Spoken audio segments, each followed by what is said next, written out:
boy Logic, and again, we're back. Make sure this is your first time you hit that like and subscribe button. Today, I'm actually excited. And the reason I'm excited is because I have a good friend with me. You may not know his face, but you definitely know his work. He is the producer for the critically acclaimed film Lost Everything. He's also the line producer of the cult classic Shottas. He has a resume that ones could only dream of, and I'm honored to have him here. He goes by the name Antonio Piedra. Thanks, Logic. It's good to be here. I'm very honored to have you here with me today. First things first, I want my viewers to know who you are, where you came from. Yeah, I was born in Venezuela as a baby. I was born there. I came here as a toddler, and I was raised in South Florida, so I consider myself a native. So, that's something 305. Gotta give the love. You gotta give the love. Absolutely. I went to FAU, so I shout out to all my colleagues, my peers over at FAU. I graduated from FAU. Yeah. Much love, much love. You're a producer. Yeah. That. One of the things that I do is produce. You're a producer who also directs, writes. Listen. If you think you can't do something, talk to this man here because he is definitely a jack of all trades. You know, I had to be. It was never my intention to be in this industry. Really? Yeah, I kind of fell into it. You know, when I went to school, I wanted to be an attorney. And after a lot of classes and a lot of credits that went nowhere, I realized I didn't have the aptitude to be an attorney, although I had the desire. So my second choice was to be a history professor, but I want to go out and make some money first. So I always had a passion to be in the exotic car business. So I went into the exotic car business, did that for a few years because I had a big passion for it, and it wasn't quite what I thought it was going to be. So I got out of it, and during a small period of time where I was trying to figure out what I wanted to do, an opportunity fell on my lap. A friend of mine who was an actor, a working actor, said, "Hey, you want to produce a TV show with me?" And I was, produce? What does that mean? You know, I've always been a TV and film buff, walking TV and film encyclopedia, but as a fan, never like, oh, I want to make a movie, I want to make a TV show. So I said, sure, why not? Then I found myself producing this TV show we developed, and that meant putting up money, putting up time. Fortunately, the experience was wonderful. We did a couple episodes. We bought the airtime. It aired, got great reviews. We had the station manager call us and said, hey, we've never had so many people call the station and say they like the show. Can you give us more episodes? And we were like, okay, great. You want to buy the show from us? You want to pay us to produce it? Yeah. And they're like, no, that's not what we don't do that. Like, what do you mean you don't do that? So they're saying, hey, they inquire, great project. We love your work. We want more. Yeah, give us your project for free. Yeah, basically, yeah. They wanted to barter the stuff out, so the shows. So what that meant was, you give us the shows, we'll sell the advertising time, and we'll split that with you in half. But that wasn't covering the cost of our show. Yeah. So the show went nowhere. Exactly, in time. So the show went nowhere, and I found myself having to go back to work. And then the gentleman who helped us put the show together, who owned the production company, he put me aside and said, hey, Antonio, you have a natural skill for this. You're natural. You should hone, I don't know what you were doing before, but you should hone in on this. So I never really thought about it till he mentioned it, and I thought, I had some fun. Sure, I'll try it. So I worked for free for about a year. You worked for free, to get the experience. That's a risk, man. That's not. It wasn't easy. As a matter of fact, I found it challenging because even working for free, a lot of people didn't want to hire me. Seriously? Because I didn't have the experience. But you're free. You're free. Go figure. Yeah. So so I never had a mentor. Never went to film school. Never really knew anyone in the industry. So I just kind of learned as I went along. So let's double back a little bit. You are a definition of a hustler, because you want from cars getting into, I would say, accidentally filming and becoming a producer, and you have the guilt to actually push through and make things happen. That's a hustler's ambition. That's something to be very proud of, man. That's not, a lot of people talk the talk, but you walk the walk, man. Yeah, I never thought about it like that back then, but in hindsight, I did have to hustle. It was challenging, and then I got my big break in '99. My first gig. Mm-hmm. My first gig for my production company, I formed a production company called Archangel Productions, and through a relationship, I found out this company was looking for a company to do infomercials and marketing videos for them. Infomercials, like the ones late at night? Late at night or early morning. South Florida was at one time the infomercial capital of the world.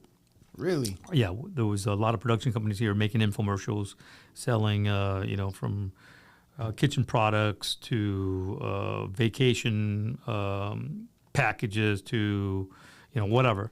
So I put in a bid to do their work, and I was wooing that company for like 3 months. And then finally the marketing director said, hey, you know something? You're relentless. We've talked to companies that have more experience, that have done some big things, but you seem really hungry.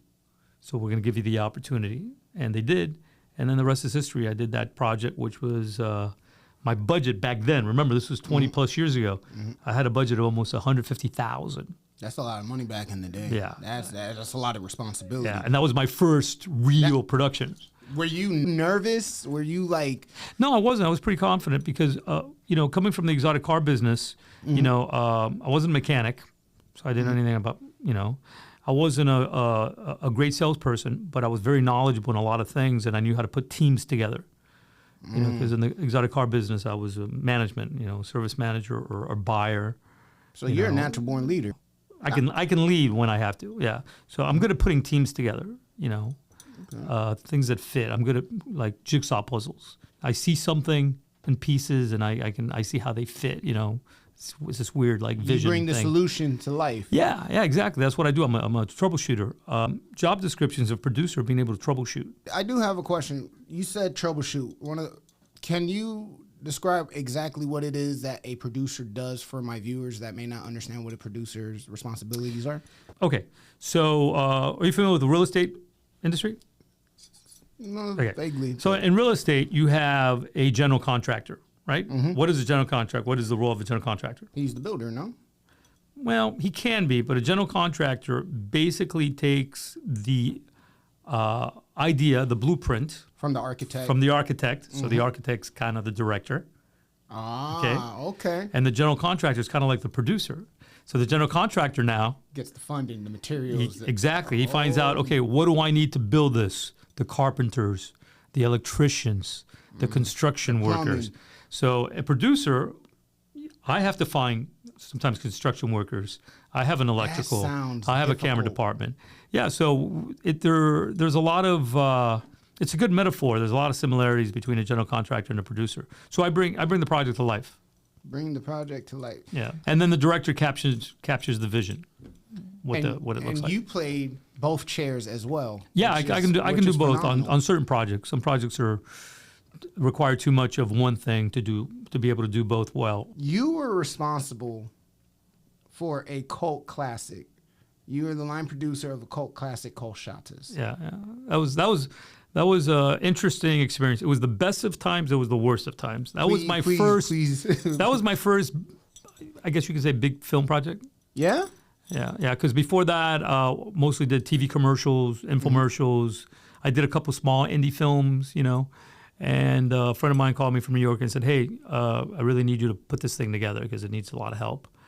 First time. You're the solution finder. Like you I thought it would be a good opportunity to spread my wings, but it was really challenging. It was... the project was like film school, but it was tough. It was tough because nobody on the project really had any experience. Please correct me if I'm wrong, especially at that time, there wasn't, that was dominantly an urban movie. Oh, yeah, it was an urban film. So being that you're Hispanic, were there other Hispanic individuals like yourself into that line of work? Or well, what's interesting, my friend who brought me in from New York, he was Italian. I think he was an Italian Jew. Real charismatic. You know, I was busy working on a project, and he talked me into doing Shottas, really. And so he persuaded you. He persuaded me, yeah. So I was like, okay, yeah, I'll do this project. And a lot of good things came out of it. Some of my best friends, one of my best friends, Lindell, I met him on that project. I hired him for that. We've been friends ever since. And that kind of opened up the door also to doing music videos. I'm happy that you said that because you didn't just stop with movies. You have worked with artists such as Missy Elliott, Pitbull, P.D. Pablo, Shaggy, Wyclef. Like what? Imagine these are some people's dreams to do what you have done. How was that experience? It was good. I mean, I did music videos.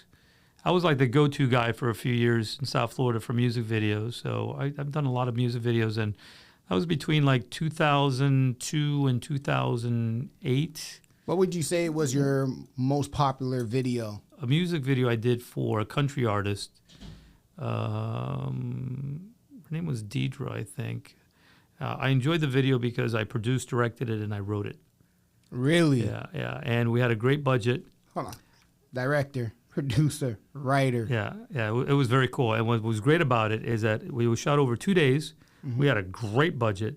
And I literally rolled out of bed in my pajamas and went to set in my pajamas and directed the hustle don't sleep. in my pajamas. The hustle doesn't sleep. I would show up with my bunny slippers. Yeah, it was funny. See, to me, that's a powerful statement right there because that shows that this is your baby, that you love this. This is fun. This is a reflection of you. I admire that. Yeah, thanks. I deeply admire that. Now, there's this movie, Lost Everything, critically acclaimed filmed. Yeah. Guide me through that. I had a friend reach out to me, and they wanted to do this indie film about a matinee idol, kind of like a Tom Cruise type idol, an actor who was in the closet, and he falls in love, and things get complicated and whatnot. So it was a really cool film. We shot it all in South Florida, and it did really well in the film festival circuit. I think it eventually had it on Netflix. I didn't really follow too much as far as what it did afterwards. Well, according to the ratings, it got good ratings on Rotten Tomatoes and IMDb. Pretty good reviews, yeah. I do notice it was a good project. I met some really nice people, and it was a fun project to do. A lot of your work is in Miami, and the reason why I bring that up, especially now, so many artists, when it comes to movies, it's always shot in other places, but you dominantly stayed in Miami for most of your work. Oh, yeah. I resisted moving to L.A., New Orleans, or Atlanta over the years. The people that I started early on in my career, in the industry that were my peers, over the course of the last 20 years, they've moved to New York, L.A., New Orleans, or Atlanta. Career reasons? Or? Yeah, because, in the late 90s, early 2000s, it looked like South Florida was going to be the next Hollywood. Didn't happen. We lost our tax subsidies. Louisiana became a big place to shoot because of the tax subsidies, and then Atlanta. So all the who's who down here really moved. They moved to survive. But I resisted, and I stayed here. And for a number of years, I actually had to leave town to work and then, come back here. And then, I would just do little gigs here, but do the big gigs outside of the area.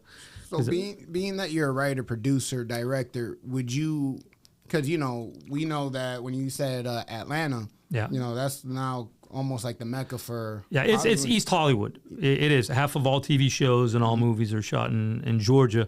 All the Marvel films, most of them anyways. Even Bad Boys, the last two Bad Boy movies that are supposed to be in Miami. They shot Miami, What they do is they come here and they shoot the exteriors for a certain amount of time, a few weeks, right? So you mean like the causeways, Miami Beach? They'll come here for like 3 weeks to shoot the exteriors, but then they'll spend 3 months in Georgia shooting all the rest.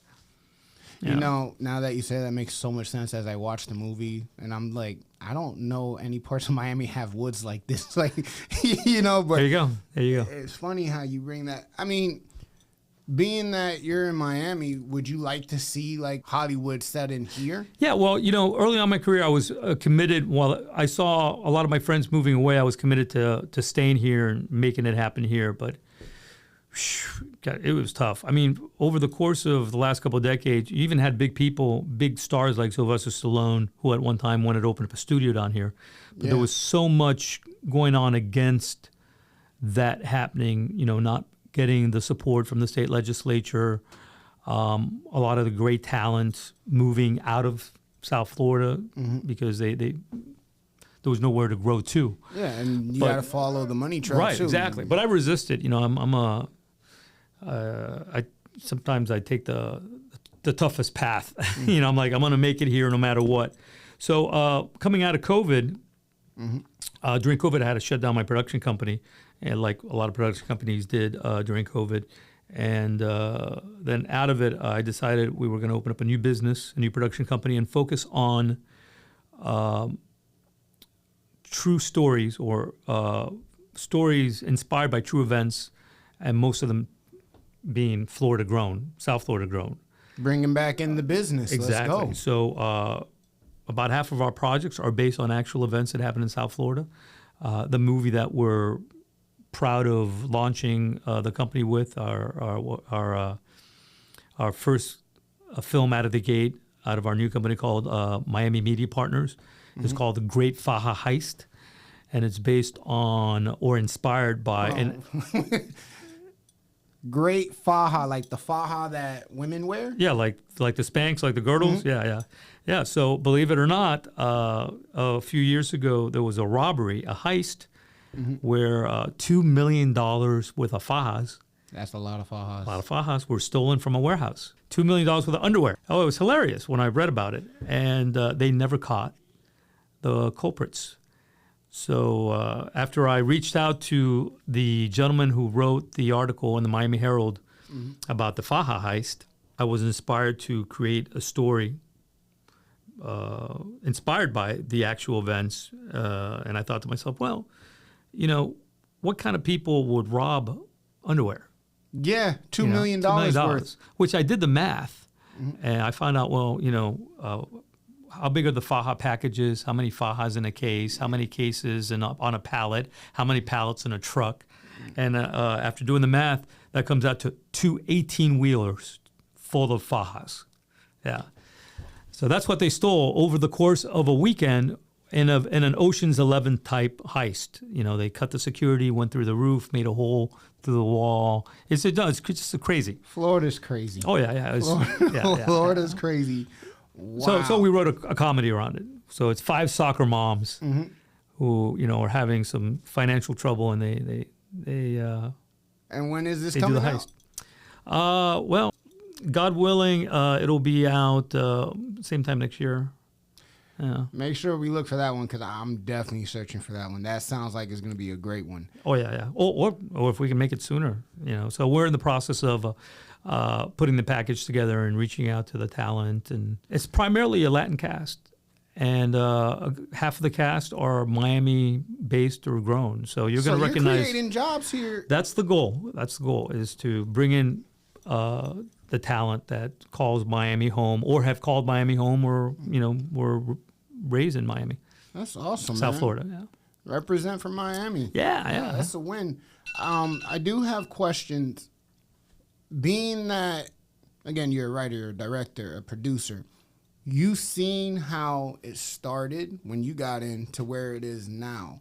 How do you feel about the dramatic changes? Yeah, you know, technology has made filmmaking easier in some ways, but it's also created some challenges.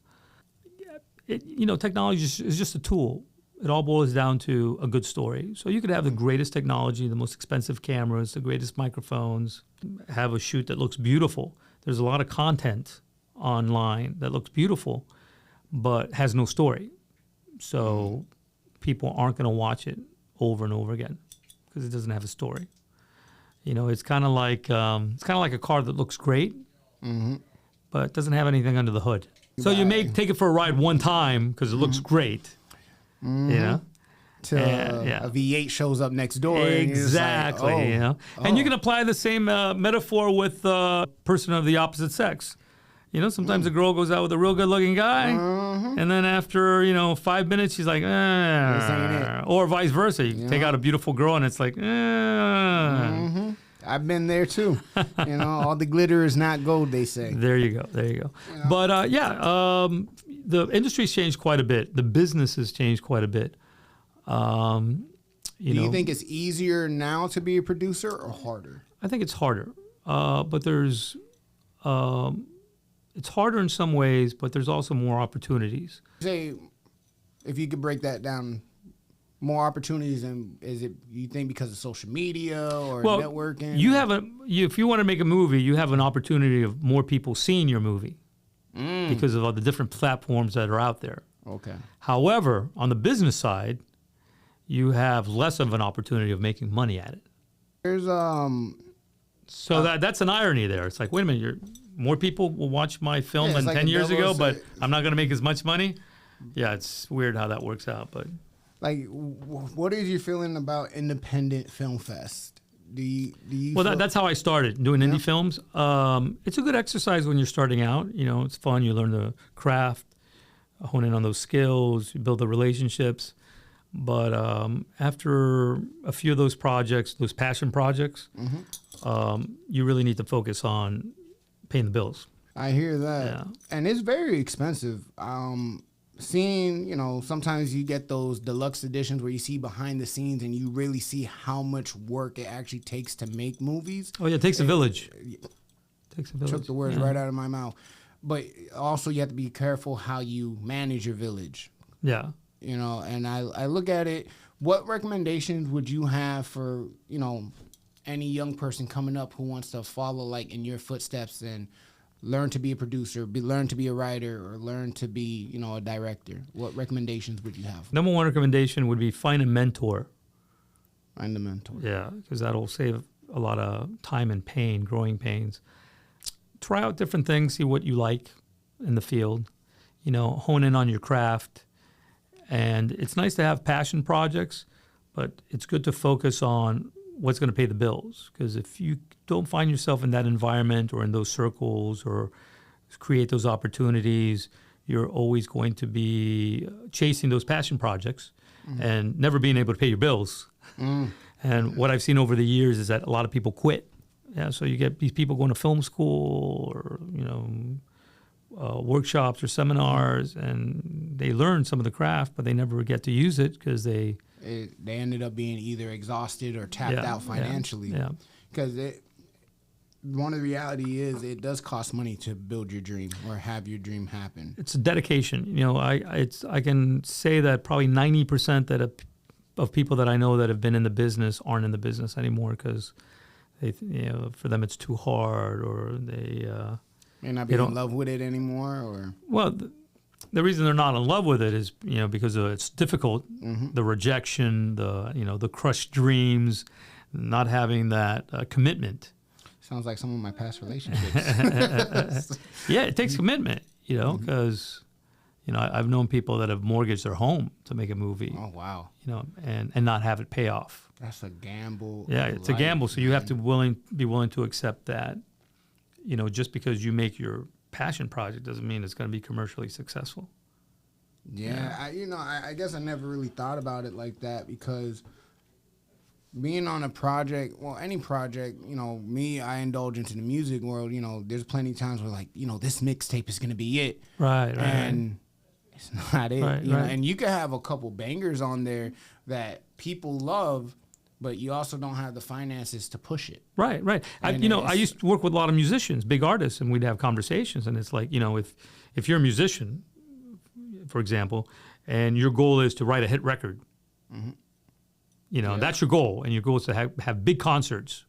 And that's your Win goal. A Grammy. Yeah, that's it. And it's and your energy doesn't go in your craft and actually, building, writing, and producing the song. You're more about the fame, and you'll never get there.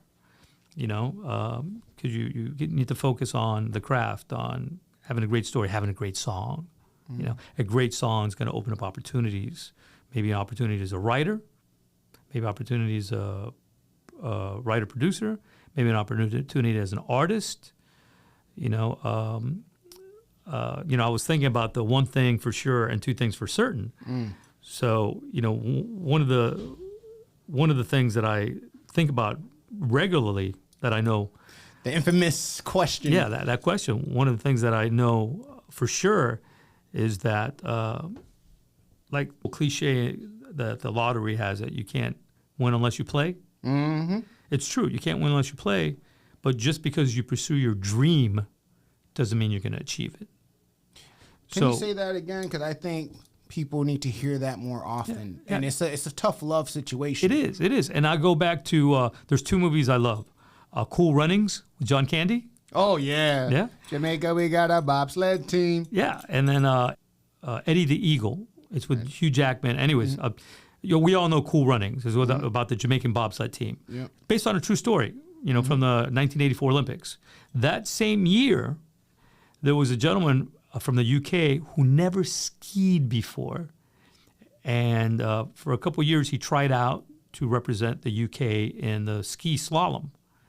So against all odds, he participated, even though he knew he wasn't going to win. No skill set. No skill set. So, both those examples, the Jamaican bobsled team and the gentleman who couldn't ski but competed with the greatest Olympic skiers, those are great Rocky stories because, like Rocky, everybody loves Rocky. That first movie. But you want to know what's weird with Rocky? Most people don't realize it wasn't until part 2 he actually won. He won. He lost in Rocky 1. Guys, keep in mind, he lost his fight in Rocky 1. I'm proud of you because most people don't remember that. Yeah, they're like, nah, he didn't lose. I'm like, right. Yeah, he lost. But he was vilified because he gave it his all. He just wanted to go the distance. He wanted to prove that he was good enough. And remember, he lost by 1 second. So, the moral of the story is that you want to be in the game because you love it. And if you win something, that's great. But don't do it because you want to win something. But going back to the one thing for sure is, you can pursue your dream, pursue that happiness, but there's no guarantee that you're going to get it. And I learned that. And then the two things for certain is that if you do achieve your dream, it's because you were prepared. You had an opportunity. And you had that magic ingredient, which was luck. Because you can be really talented. There's a lot of talented people out there that go nowhere. You can have an opportunity, but you're not ready. You're not prepared for it. Hey, you got someone who's willing to sign you on a record deal, but you can't sing. Or you don't have a song, Or you could be talented, know how to make great music, but you just don't have the connection. You don't have the connection. So, and then the luck can be, being at the right place at the right time. Could be that, you did something by accident. Could be a lot of things. You met somebody. I like how you say by accident because anytime I hear like success by accident is when I think of the gentleman with the hot Cheetos. Oh, Have yeah. you seen the documentary yeah, on that? Yeah. It was an accident. Yeah. You never know. Right person, right time. Yeah. And it just opened the door. And that life is already written for us. We just get to act out how we want to. And you have to be humble towards these things because a lot of times I know growing up, we don't like to discourage young people. But also you want to stay strong and you want to prepare them. And I think that's what's more vital because more than ever now, especially in my generation, you see it all the time, the TikToks, the Instagram. Like, you're Instagram famous, but you're not famous. It's like we not all. TikTokers, it's like the train wreck of the day. Like a lot of them, these famous people for being famous, they don't have any talent. It's like, they have 20 million followers, but you're not going to pay $18 to see them at the movie theater. To see, and then the crazy thing is when it was gone for that moment period, it exposed real life for you. It's like, this is real life. Yeah. Just as quick as it came is as quick as it can go. Yeah. You know, and being that you're a director, a writer, and a producer, I'm sure you've seen plenty of projects that you thought were going to be great that other people were doing that. Yeah, you just never know. You know, one of the funny things I found over the years, whether it's in the film business or music business, a lot of times artists do a project and they think it's going to be a big hit. Mm-hmm. It's not. Or they do a project where they go, it's okay, and it becomes a monstrous hit. You just never know. You never know. And I also find humor and irony in with some of the artists that I've worked with, in just chit-chat and conversations. Mm-hmm. I discover that their biggest hit is not necessarily their favorite song. Sometimes it's their least favorite song. Yes, I found that out with T-Pain. When he the bartender song, he literally was fuming because he said he did not want to do that song, and it ended up being one of his biggest hits. Yeah. And it's crazy how you put that. The way that you came up is you got it out the mud. You know, you push yourself through. And I discovered this years ago, you know, because I'm a big student of film and television. So back in the day when you could rent or buy a DVD, they'd have the director's commentaries that you could watch. Mm-hmm. And you listen to those. You remember that? Yeah. So I would go to Blockbuster and I would watch a movie 3 times. I would watch it as a fan, audience. Then I would watch it with the director's commentary and listen to how they did it, you know, why certain things were the way they were. And you would discover that some of the best scenes were improv or by accident. Denzel Washington, Training Day. There you go. Completely improv at that last scene. That's a perfect example. And then I would watch it again and kind of be looking out for those little things that I heard in the documentary and the commentary. And that was a great way to learn the craft. Yeah. You literally took yourself to school. Yeah, I had to because I never went to film school. And, you know, South Florida is a tertiary market, meaning that, you know, it's not a big market for TV and film. It's always surprisingly, it's always been a place for locations. You know, they shoot locations here. Because I always figured, like, you know, this would be a great location to do any type of movie because, you know, we have the beach, we have, you know, locations. But when you the decisions, the studios, the decision makers, the money is not based in South Florida. Yeah. The decisions are usually made on the West Coast.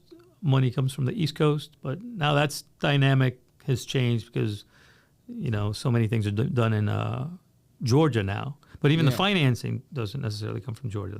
The production happens in Georgia, but the money the money comes from LA or New York. So being that you're a producer, like you literally have to go to a group or a person and convince them to fund the project. How that sounds that's one intimidating. That's one of the descriptions of a producer over the years. As a producer, I wasn't necessarily looking for money. They would basically hire me after they had the money.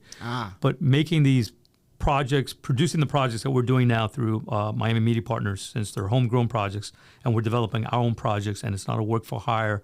Yeah, we're looking for investors and learning how to implement those tax incentives to, you know, make this a really profitable, lucrative business model here in South Florida, which has been challenging, but yeah. No, I imagine so because, again, I'm still trying to – there's so much going on because it goes back to what you say. Not only that, you have a village that you're giving structure to. Takes a team. Yeah, I have a good team. I have good partners.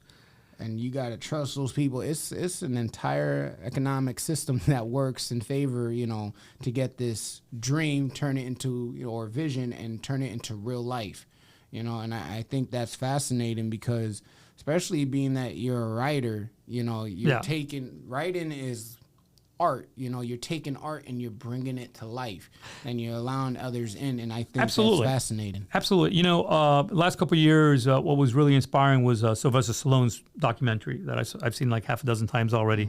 Mm-hmm. And in his documentary, he stressed that he had to write his own parts because he couldn't find parts that were suited for him. Really? Yeah, because... you know, when he went to castings, he was either too much of this or not enough of that. So he wrote Rocky for himself. He wrote, and that's nothing. People don't know that's that's a book, a page out of his book. Yeah. So I took a page out of his book and I thought, okay, well, you know something? I'm going to write stories inspired by South Florida, and we're going to turn those into our lead projects from our new company, Miami Media Partners. So the stories are Miami bred, and we're hoping that these projects will create excitement in the community and support, so that we're able to fund and produce the films in South Florida for a global market. Most definitely. Man, you talk about being a powerhouse, man. I want to be the Latin Tyler Perry. That's my goal. Hey, he claimed it first, guys. You claim it, and if you want it, you work towards it. And you're a man who's honestly done very well for himself and defied the odds against you. Because I could imagine, like, well, you never went to school. You don't, and they still chose you over someone that didn't, and you ended up making the project a success. I'm a work in progress. In our industry, you're only as good as your last hit. So sometimes it's in the corporate world, other times in the television, other times it's in movies. I've been doing this long enough, and I've had to reinvent myself so many times where, in the industry, usually you're known for making movies, or you're known for making commercials, or you're known for making music videos. I've done it all, and I've had to survive in this market. So documentaries, done it. Infomercials, done it. Commercials, yep, award-winning commercials. Music videos, yep, 30 commercials for some of the biggest artists ever. Films, I've done a couple. Critically acclaimed. I've done a couple films that have gotten recognition, but nothing really huge yet. That's still yet to come. Love that. That's a new chapter in my life. I do have to ask you, because it's like, being that this is your profession, when you watch movies, do you have to take yourself out for a minute, or, because you're looking here, like you start looking at mistakes and you catch stuff, or are you able to actually enjoy the movie? That's a really good question. I think I watch movies like a musician listens to music. Okay. Yeah, so you enjoy it, but you're also aware of, oh, wait, something's out of tune there.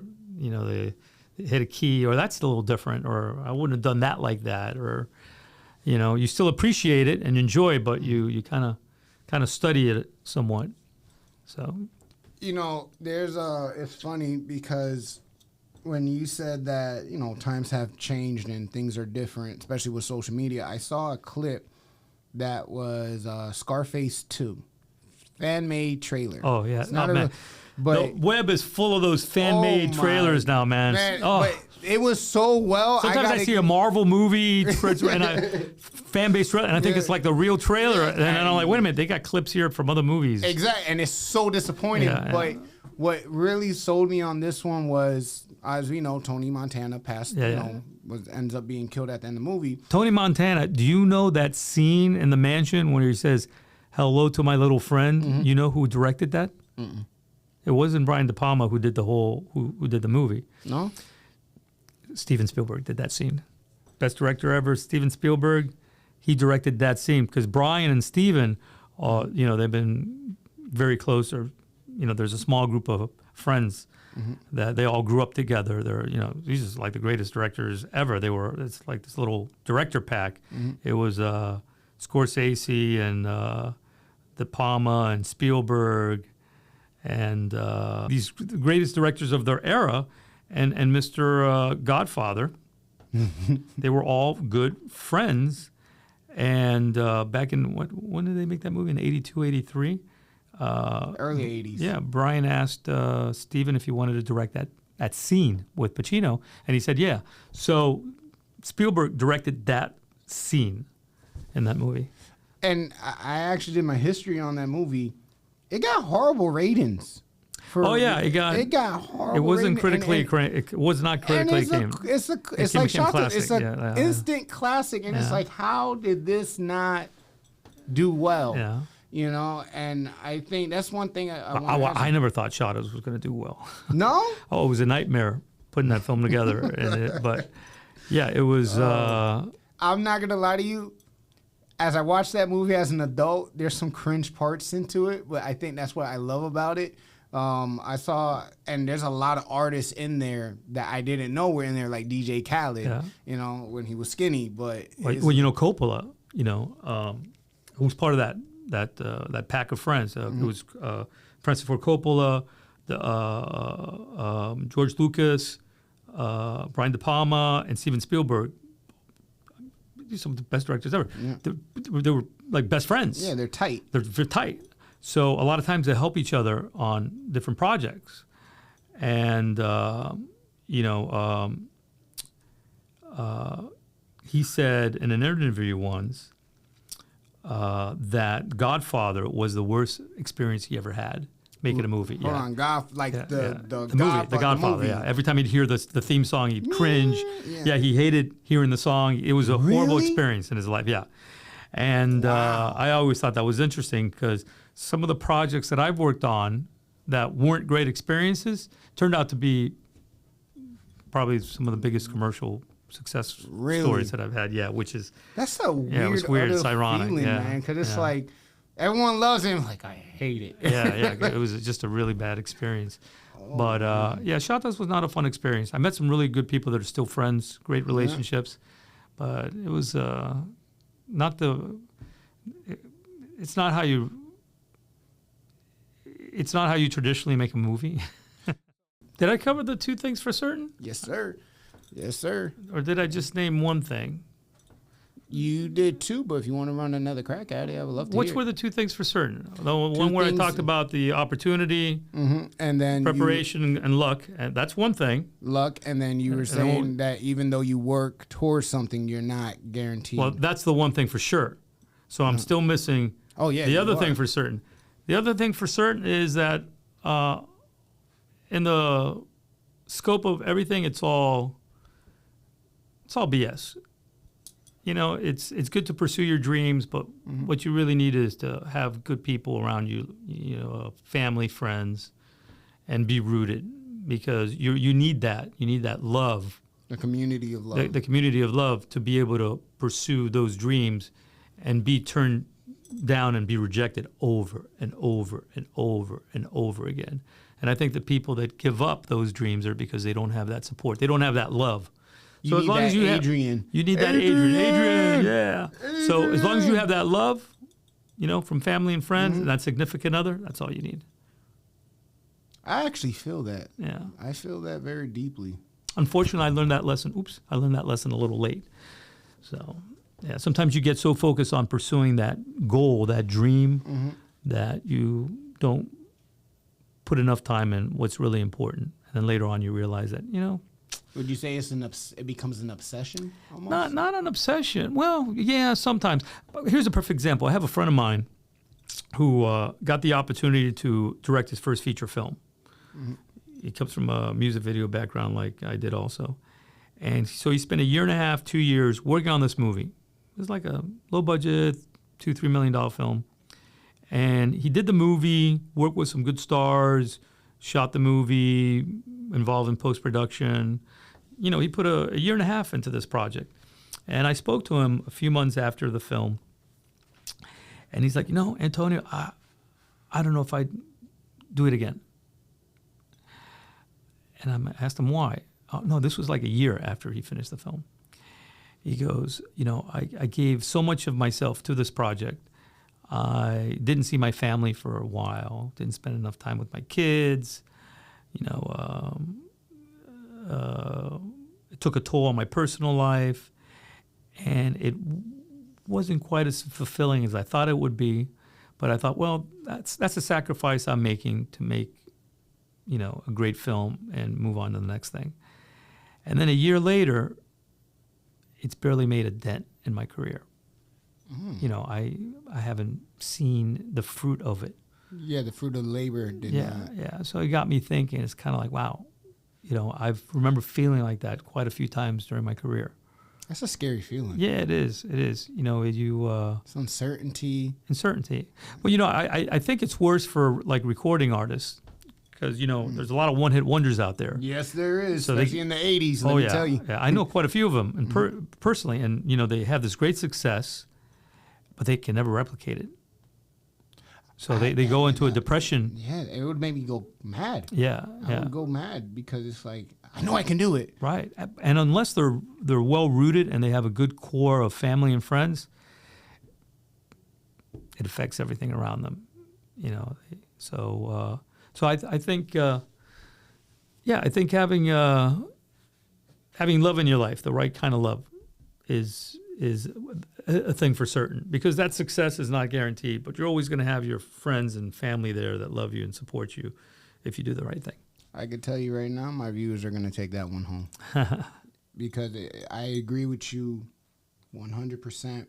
In anything you do, when you have a foundation that's filled with love and support, God forbid you fail, I wouldn't even say it's so much as a cushion, but it's a reminder of who you are. Yeah. And in the pursuit of success, a lot of us lose ourselves in that drive because we want it either so bad or things go, up and down. And unfortunately, when you lose yourself, it takes loved ones who know you to bring you back to reality and to humble you. Absolutely. And they can be a good source of inspiration also, motivation. So my mom being one, yeah, there you go. I'm a mama's boy. I said what I said. But Antonio, my brother, please tell my guests where they can find you.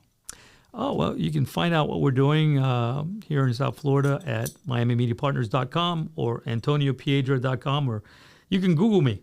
And there's enough out there, so you'll find what we're doing. And stay tuned for some great projects. We're doing the Great Faja Heist. We also producing a biopic on Jackie Wilson called Higher. So everybody knows that classic song, Higher. Higher and higher. Yeah, Mr. Jackie Wilson. There'd be no James Brown, Michael Jackson, or Prince without Jackie Wilson. So he's iconic. So we're doing his biopic. We've been talking to some major stars about that project. Okay. And we have half a dozen other projects in the works also. And it's exciting. But the Great Faja Heist, that's my baby. I'm waiting for that one. Yeah. You know how you say you miss all the shots you don't take? Yep. Allow me to say this. If you need an extra, I don't care if I'm standing across the street. Hey, you're in, brother. Did you say standing across the street? Anywhere. That's what we'll have you. We'll have you standing across the street. I should have chosen my words more carefully. Guys, make sure if this is your first time, you hit that like and subscribe button. And as you know, this has been one thing for sure and two things for certain. Have a good one, guys.